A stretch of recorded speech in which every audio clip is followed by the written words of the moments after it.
మీరందరూ pioneers of ethics, pioneers of neutral journalism అన్నట్టు మాట్లాడతావేంటి తులసి చందు? ఇలా మాట్లాడుతున్నావేంటి కొత్తగా నువ్వు? నీ దారిని నువ్వు వెళ్తున్నావు, ఎవరు పట్టించుకోరు నిన్ను, నో ప్రాబ్లం ఎట్ ఆల్. ఏంటి నాకు ఇంకొక విషయం అర్థం కాదు, నాగేశ్వర్ చేసిన స్టేట్మెంట్లో ఊహాజనితాల నుంచే, వాళ్ళకు వచ్చిన ఇన్ఫర్మేషన్ నుంచే న్యూస్ వస్తుందా బయటకి?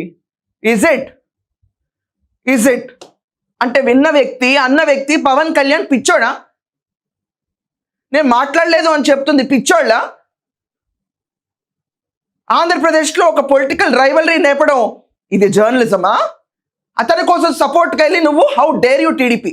I want to ask you one question, అసలు నీకు టీడీపీ ఎందుకు వచ్చింది? నీకు నువ్వు అడగచ్చు, నేను ఎందుకు టీడీపీ గురించి మాట్లాడుతాను ఈరోజు అని చెప్పి. నాకు చాలా ఆబ్జెక్టిఫైయింగ్ అనిపించింది అక్కడ.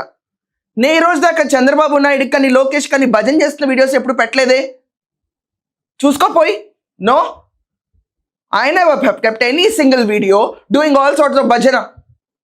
నాకు నచ్చింది నేను చేస్తున్నాను, అలాగే నీకు నచ్చింది నువ్వు చేయొచ్చు. కానీ ఇక్కడ పవన్ కళ్యాణ్ గారు కూడా కేసు పెట్టద్దంటే, వాళ్ళు ఉన్న కార్యకర్తలు ఒక అతను కేసు పెడితే దాన్ని చంద్రబాబు నాయుడిని, పవన్ కళ్యాణ్ని, లోకేష్ని తిడుతుంటే